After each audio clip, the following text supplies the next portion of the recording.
Espionage was a crucial factor in the advance of World War II. All the major players, Britain, Germany, the Soviet Union, and the USA, put intelligence at the heart of their military operations and had spies operating across Europe, North Africa, and even Southeast Asia.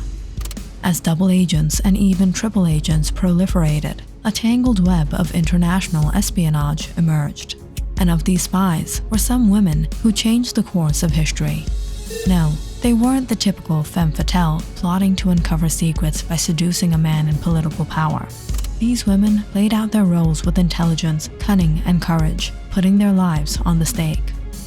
And perhaps no woman is a better illustration of this history than Virginia Hall, a one-legged socialite from Baltimore, whom the CIA would later hail as the office's most successful American female spy of the Second World War.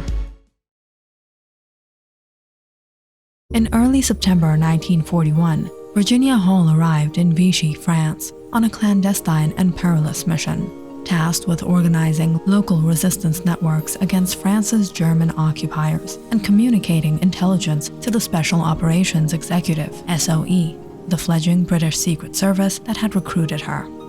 World War II required an enormous number of troops and personnel throughout the world. The unrelenting demand for labor opened up new opportunities for women. For the first time, the United States military established separate branches for women. World War II also enabled women in the United States and abroad to formally work in a field previously reserved for men: espionage. England led the way with female spies when they established the Special Operations Executive in 1940. The SOE built a resistance network in Europe to engage in espionage and sabotage. Many women were recruited and became spies. It was believed that women were less conspicuous and were less likely to be stopped and interrogated. Female SOE agents were successfully working in France as couriers and wireless operators. All supervisors, however, were not particularly hopeful about her prospects. They didn't expect her to survive more than a few days in a region teeming with Gestapo agents. At the time, Hall admittedly made for an unlikely spy. British Prime Minister Winston Churchill's war cabinet had forbidden women from the front lines, and some within the SOE questioned whether Hall was fit to be operating in the midst of a resistance operation. It wasn't just her gender that was an issue. Hall was also an amputee, having lost her left leg several years earlier following a hunting accident. She relied on a prosthetic, which she dubbed Cuthbert, and walked with a limp, making her dangerously conspicuous. So how did a disabled American woman like herself reach this point and this situation in her life? Born to a wealthy banking family in Baltimore, Maryland, 1906, Virginia Hall had a knack for languages and finding adventure. After attending college and graduate school at top universities in the US, she spoke French and German fluently. After working at several American embassies, she became intent on getting a job with the US State Department.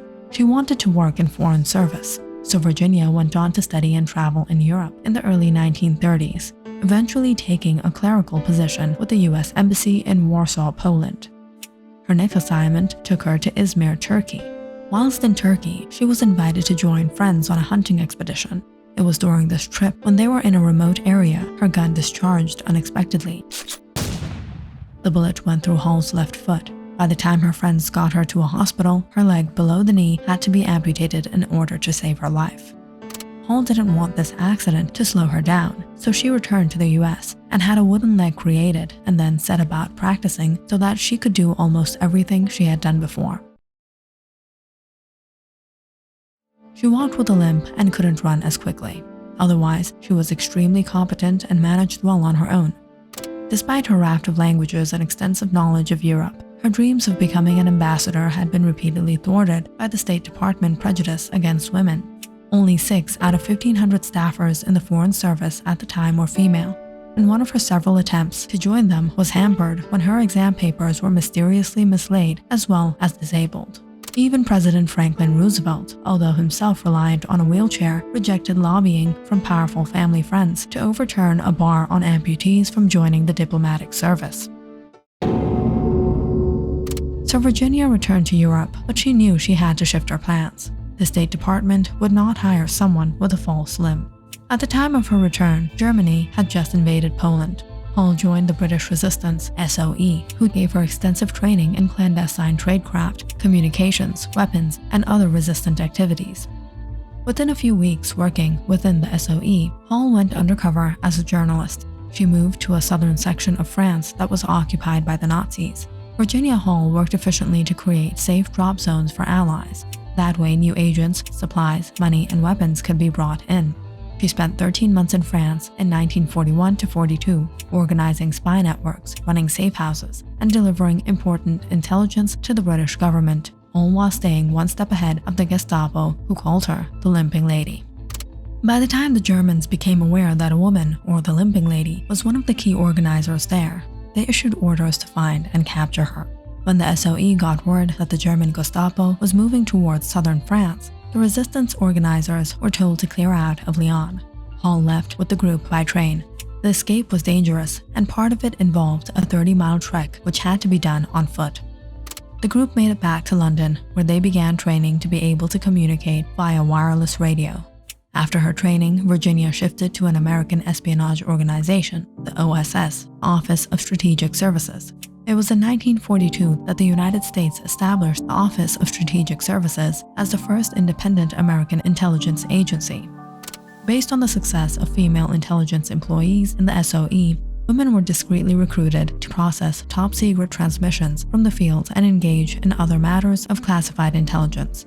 A small number of elite female agents were sent overseas to work in the field, and many of them were trained at SOE intelligence schools.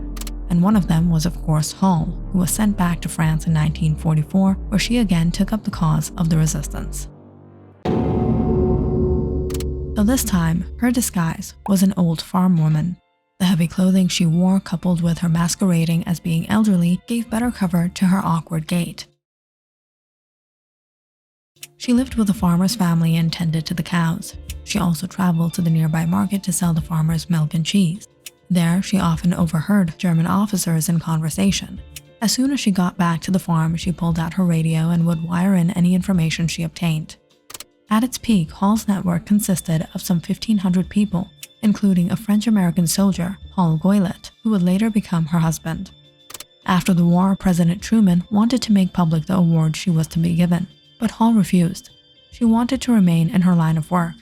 Instead, in a private ceremony at the OSS office on September 27, 1945, Virginia Hall was given the Distinguished Service Cross Award, making her the only American woman and the first civilian to be awarded this honor during World War II. After the war, the OSS disbanded, but its operations were folded into a new agency, the Central Intelligence Agency. Hall worked at the CIA offices until mandatory retirement at age 60. She died at the age of 76. Virginia Hall never received the recognition she deserved during her lifetime. But since then, her formidable legacy has gradually become known and continues to live on. If you liked our video, don't forget to subscribe and follow our channel for more videos like this one.